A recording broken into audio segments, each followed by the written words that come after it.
name is Patrick McNair, and I'm your host of This Is Real. This is Raleigh.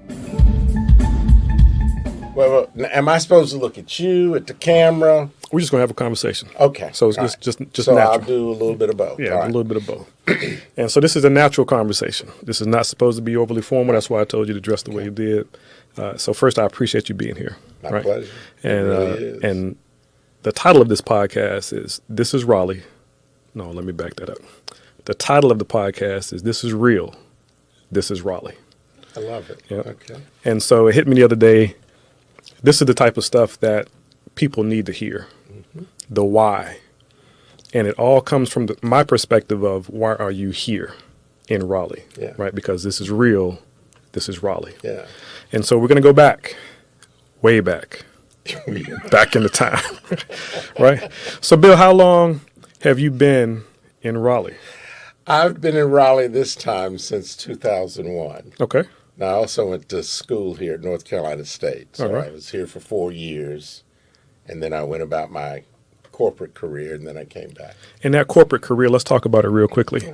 I know you worked at AT&T before. You've had probably some other lanes of involvement there, but they were in other places around the world, around the country. Right. And yet you're back here. Yeah. What's that? Why? So why am I back here, or Why? where all have I been? Yeah. Let's talk about both. Well, so I actually started with Southern Bell. Okay. Straight out of college, was in Charlotte, North Carolina. I won't take you through every single place I lived, but as the career progressed, I moved to where the assignments were. Mm-hmm. Did that for 28 years. Okay. And I tell people I worked up and down the East Coast. I was in Atlanta. I was in New Jersey. I was in New York City. I was in Richmond, Virginia. All corporate assignments with Southern Bell, AT&T, and ultimately Lucent Technologies. But in 2000, I retired. In fact, 2000 was a monumental year. I retired. I got married. I turned 50. I sold a house, and by 2001, I had a son, and my, at the time, wife and I had decided we were coming back to North Carolina, and she thought we needed to do that sooner than later. Okay. Now, her professional area was computer science. So I thought, let's go to Raleigh, where the Research Triangle Park is, because I thought she was going to go to work about a year after, when our son was a year old. Well, it turned out that she didn't go back to work for 5 years. Wow. But the way I ended up back in Raleigh was because of the technology marketplace, in anticipation of my wife, my wife being able to find a job. Okay. So that's what brought you back. That's right. So in your mind, with your business experience, your background, and your familiarity with the area, that's what connected you to this area. What keeps you here today? Yeah, that's real interesting. What keeps me here is that, let me tell you this way. I had two people in New Jersey. One, a guy that was my best friend. The other individual was actually my insurance agent. And both of them, independent of each other, gave me exactly the same advice. They said, when you get to where you're going, which happened to be Raleigh, you ought to join a business networking group, specifically B&I, and you ought to join Rotary. Okay. And since I was venturing out as a entrepreneur for the first time, I figured I would follow the counsel of two individuals that were independent and owned their own businesses. And so I joined B&I and I joined Rotary. Now, my point is this. I got well networked into Raleigh.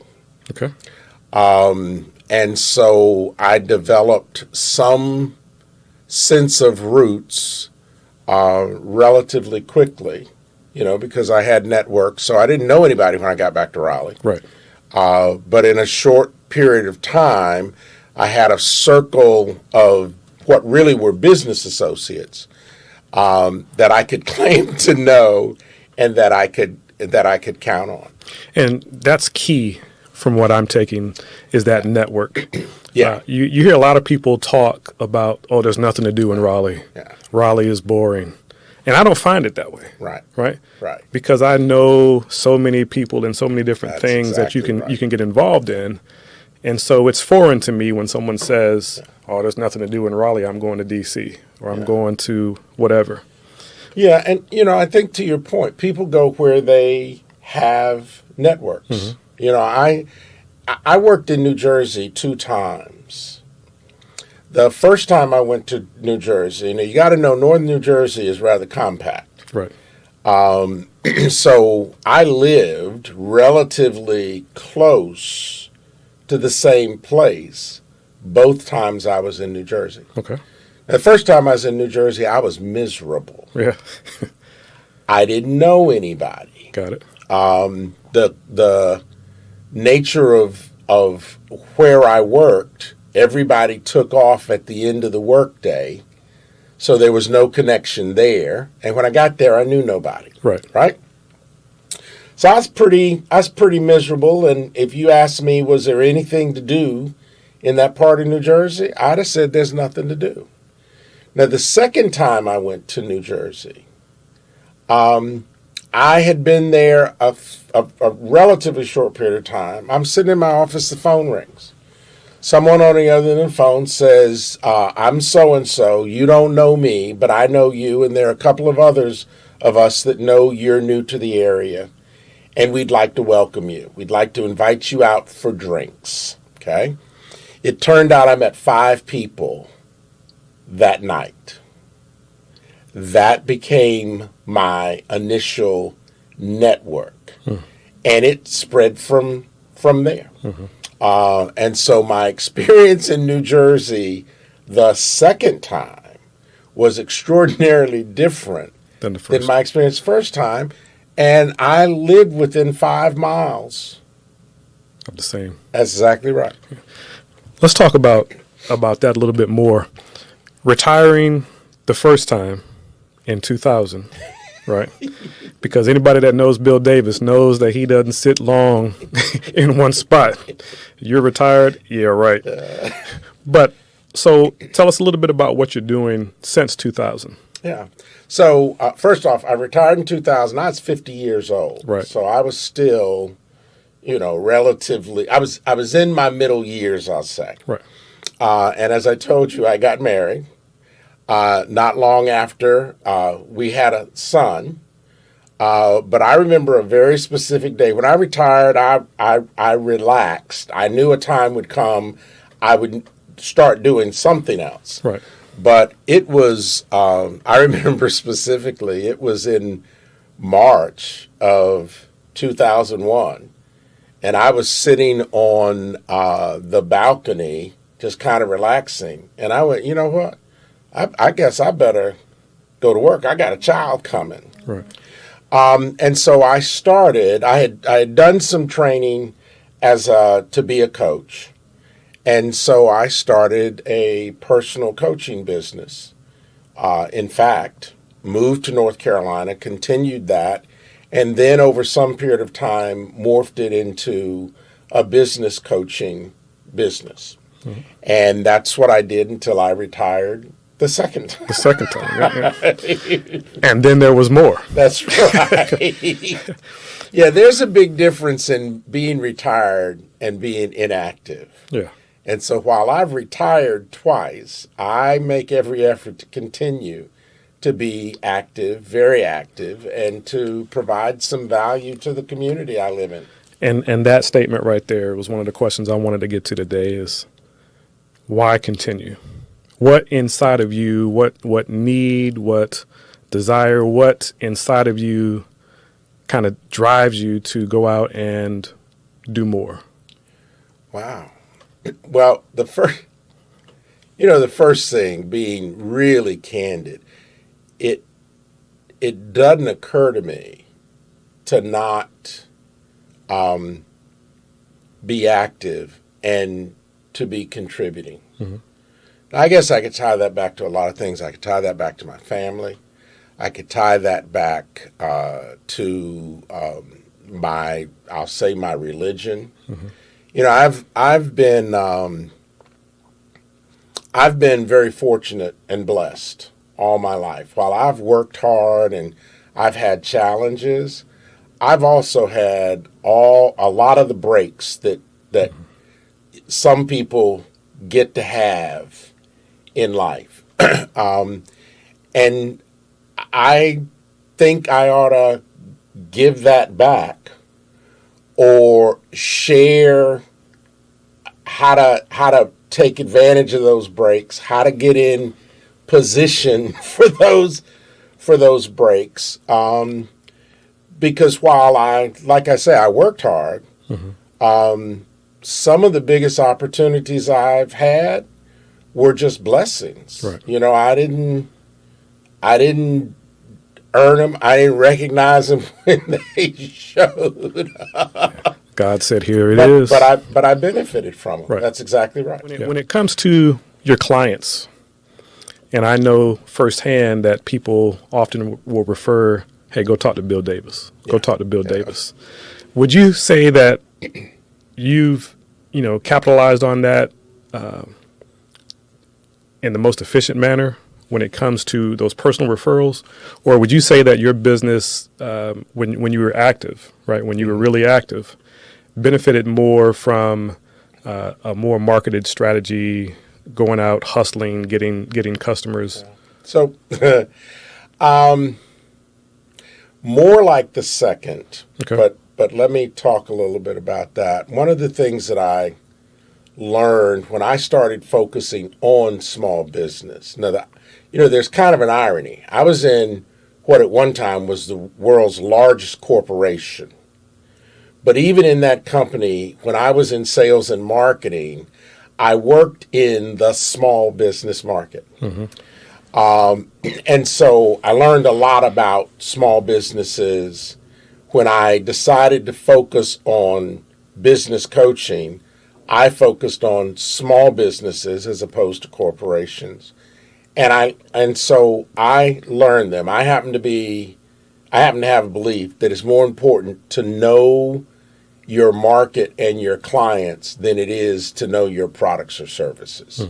So I mean that's a come from for me. So I all of that to say, for most small businesses, most of their business will come through word of mouth. Right. Okay, that's where I was going. So was I out benefiting from word of mouth, generating word of mouth? Absolutely. Mm-hmm. I mean, that's how I marketed my business by and large. So some examples of that. Did I have a marketing plan strategy? Yeah, I did. What it revolved around a lot at one time, I used to do a weekly lunch talk. Okay. And I'd say the workshop is free. Everybody buys their own lunch. Now, what I know about small businesses is they want to meet somebody they can do business with. Right. So the lunch was an opportunity. Plus, they got some free knowledge, information about growing their business. Right. Well, they'd come to the lunch, so I'd get to meet them all. And I'd follow up with them with an invitation to the next lunch. After they came to enough lunches, be it 1, 2, 5, they'd approach me, Bill, can you help me? Right. And then the other thing I did, and these are probably from a marketing perspective, the two most effective things, is I started doing a business after hours once a month. I did it for 10 years. I think, did have the longest consistently running business after hours in the Triangle. 10 years with the exception of 3 months. And I would invite all of my clients. I'd invite everybody that I could reach that was in my business sphere. And I tell people to invite people. Well, again, small business owners want to meet other people. They want to meet people they can do business with. Right. So they'd come to the business after hours. I'd get to meet them. So I had visibility. They'd ask, why are you having this? What do you do? And what I would tell them is I'd say, look, there are a number of people that have participated in my programs. Just as you go around tonight, ask them whatever they say, I'll own up to it. Because I knew if they didn't know me, then I didn't have any credibility, Right. even if what I was saying was the truth. Right. Right? Right. So my point is, I'm being a little long-winded about it, but knowing that most of the business came from word of mouth, the predominance of all of my marketing efforts were around creating, amplifying word of mouth, and then the other dimension was relationship. When you start thinking about Raleigh, right, getting back to what what we're here for, as you look around the landscape, are those after hours events still valuable in this day and age with social media and everything else? Would you say that they're still valuable? Yeah, I'm gonna qualify my answer. Okay. I'm 73 years old. All right. I come from a particular generation. Right. Okay, so I would encourage you and anyone else hearing this to at least give some consideration to that. Having said that, I think personal belly-to-belly interaction is extremely effective in developing relationships, and relationship is key to small business success and acquiring clients. Okay. What I used to tell my clients over and over again is there's a saying in the business world that all things being equal or unequal, people prefer to do business with and through people they know, like, and trust. Right. Okay? The mistake that many small business owners make is they try to present the merit of their product or service as a way of attracting clients. Okay. Okay? But it's the factor of know, like, and trust that is the biggest factor. Now, I'll even offer you this. In my corporate days, I did a lot of different things. One of the responsibilities I had at one time is I was responsible for the development and delivery of training to the sales force of a $7 billion division of a company. Now, that doesn't mean I can sell, but it probably would be fair to say I've known and learned a lot about selling. I don't know the second most leverageable factor to why people buy from who they buy from. So my point is, after know, like, and trust, whatever the next factor is so far down the line. Got it. Okay? Mm-hmm. That if somebody in small business isn't focused on know, like, and trust, they're going to have an anemic client acquisition process. Got it. I imagine that over your extensive career of helping develop small businesses, you've run across some great ideas for businesses. What makes a great business great? A business that leverages know, like, and trust. Gotcha. And, no, really, yeah. And is effective at creating and developing relationship with whoever it is in their market as well as their clients. Mm-hmm. Okay?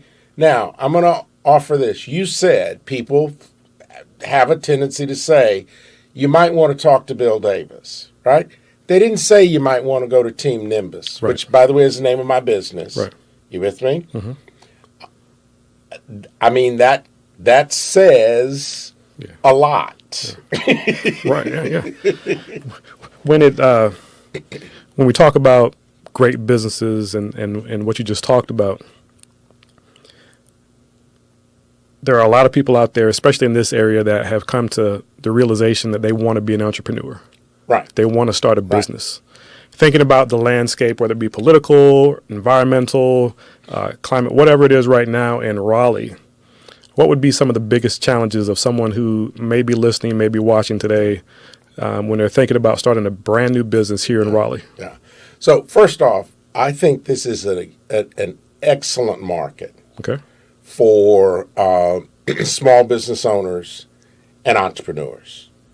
So that's number one.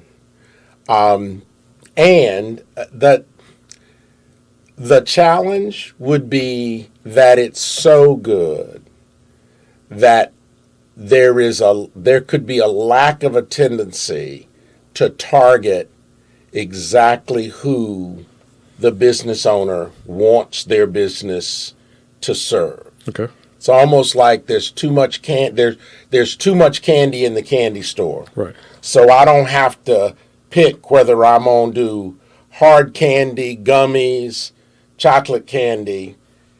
And so I want to go after everybody. Right.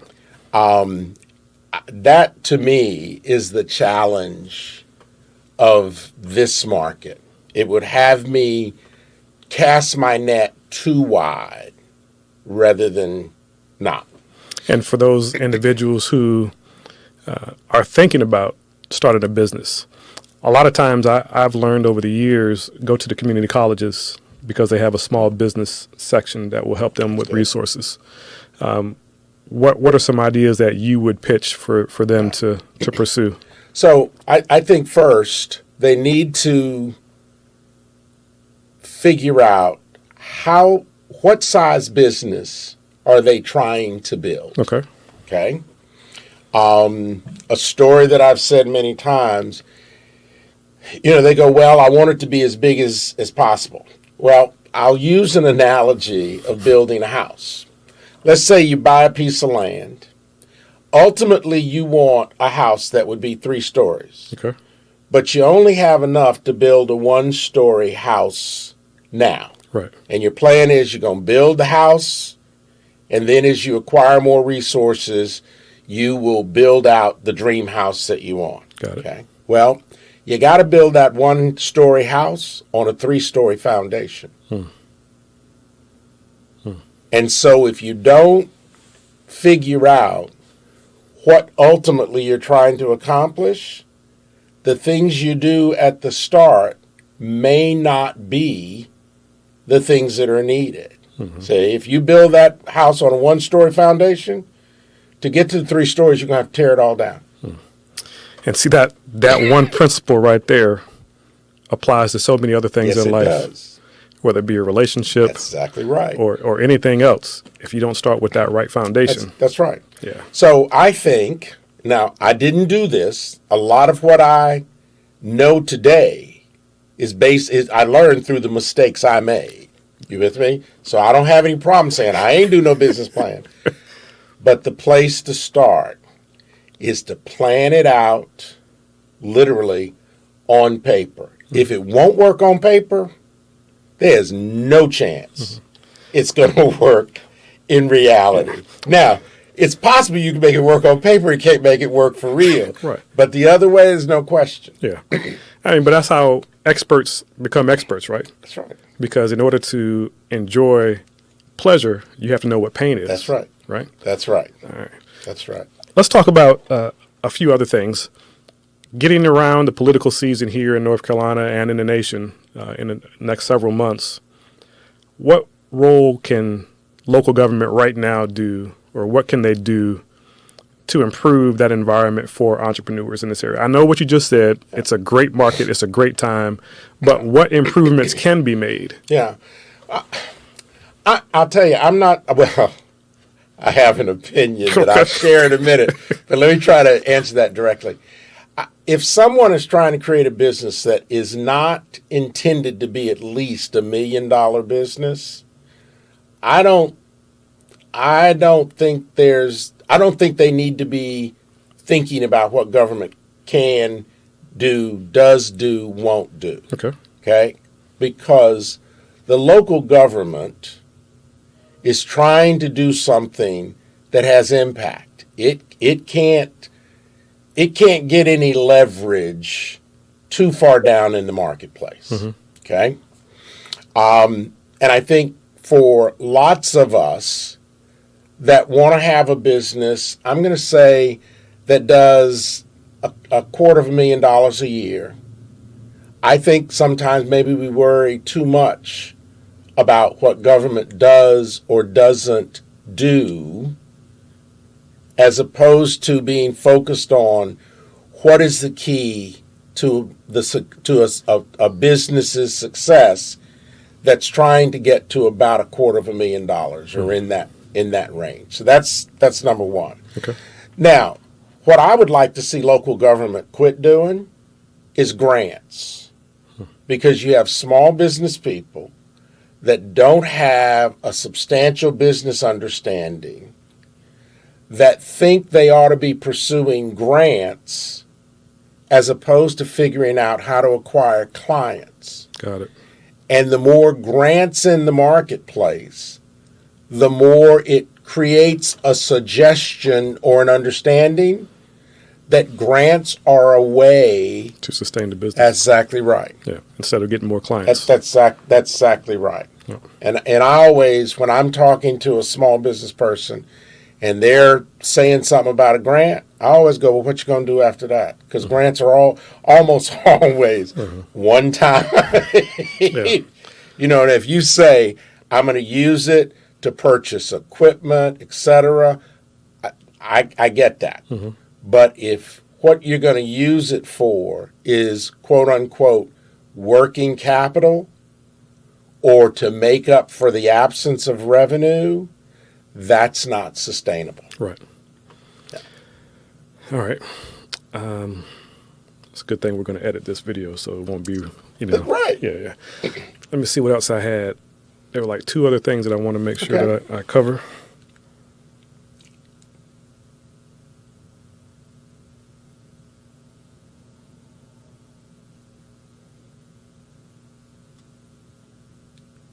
All right. Back in my mode. All right. When it comes to small businesses and their footprint or what they're trying to do, you talked about if they're not trying to become $1 million business, don't worry about the local government. Just do what you're supposed to be doing. In order to get started, your advice to that person sitting on the sofa, sitting on the couch watching TV, but they keep saying, I want to start a business, right? What's your advice, your direct advice to them to go ahead and get started? Yeah. So first is to develop a plan. Figure out how much they're going to need for at least the first year of operation, and then acquire that, save it, accumulate it, however, because a business never starts off at the level that you want to that it's to get to. So if I think that I want this business to produce, let's say even $10,000 a month, it's not going to do that on day 1, day 2, day 5.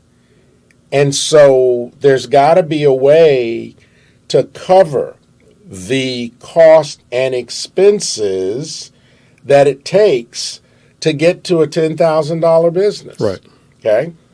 And what happens when and so accumulating that startup and that reserve is critical, because what happens when you don't is you get in week 2, 3, 4, and then you don't have the expenses to cover, and that becomes what you think is the primary issue.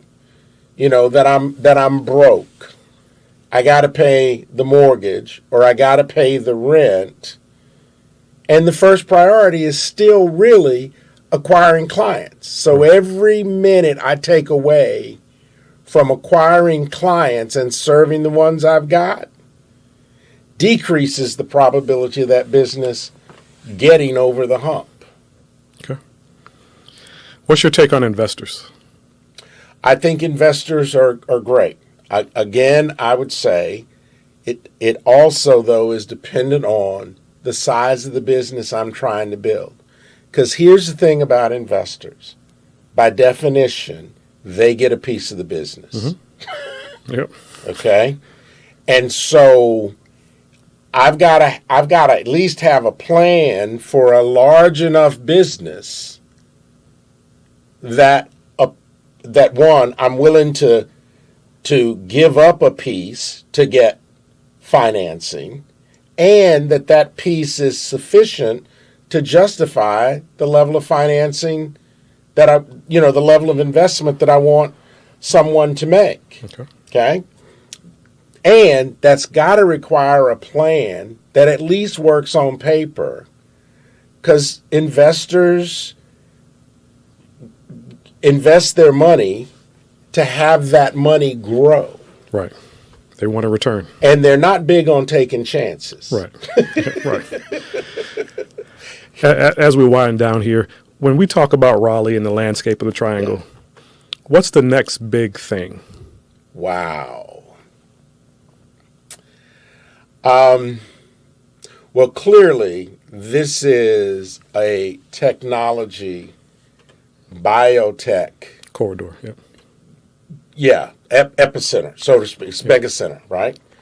And so there's everything peripheral to that. From a small business perspective, in my opinion, there's everything peripheral to that. Okay.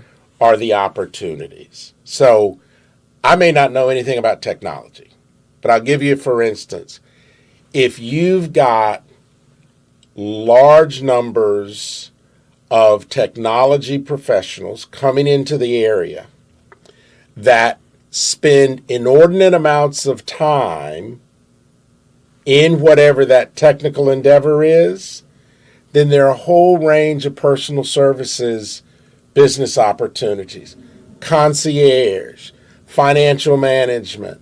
I mean, you could just go on and on if you just look at how many technology professionals are in the area, right? Mm-hmm. So there's the big business opportunity, and that's like a magnet.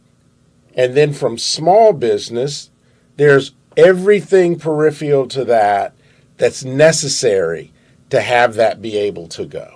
Great. Where do you get your knowledge? You are in a profession, you're in a vocation that you have passion for. Right. But you just don't wake up with that knowledge. That's right. And over time, yeah, that's great. But someone out there at home listening, watching, where should they be spending their time when it comes to the education of themselves for a small business or their vocation? So let me tell you where most of mine comes from. All the mistakes I've made in business. Okay. But I've been in it for 40 plus years. Right. Okay. So I've learned a lot of mistakes. One, I had a lot, in all candor, when I was in corporate, because I was in sales and marketing, and we had to understand our customer, I got lots of training about a business, the fundamentals of a business, how a business runs and works, as well as I had the opportunity to run literally a $50 million operation. Okay. But around small business, a lot of it comes from mistakes I made. Mm-hmm. We only learn when we make a mistake. All right. One of the keys to success in business is to fail fast. Yeah. That person that's trying not to fail, probably not going to go anywhere. Now, if I am thinking about getting in business, then I'm going to go out and interact with people that are successful in business. Not a whole bunch of other people like me that want to get in business. Okay? Because what you got there are a lot of ideas, unproven ideas, untested, right, unknown. Go out and network and develop relationships with people that have ongoing businesses and learn from them. And in this area, in Raleigh, where should we direct people? Well, one, I've just covered right over, they're co-working locations. Okay. There's SCORE. Okay. Raleigh School. Yeah. Now I will tell you, most of the people associated with SCORE have corporate experience and perspective as opposed to small business, but they still have lots of experience. And you can learn something from somebody coming from a corporate perspective that still can be helpful Right. in what you're doing. There is going on LinkedIn, finding out who owns a business and actually approaching them. There are plenty of successful business owners. Okay. So that's, I mean, it's work. It's not easy. It's work, but success is at the end of a lot of hard work. It is indeed. Is BNI still active? Oh, very much so. All right. Very, very, very much so. There are BNI chapters throughout the Triangle, and I think almost every small business owner ought to be a member of BNI. In fact, when I was in the business, I'd tell people, go join BNI first, then hire me. Okay. All right. Well, Bill, I appreciate the conversation today. I appreciate the knowledge that you've shared with us and the audience, and I'm going to welcome you back again for a future session. I'd love to. I've really enjoyed this. Thank you. All right. Thank you. Okay. Did that work? That works. Put you on the hot seat a little bit. Yeah, I know. Yeah, let me stop.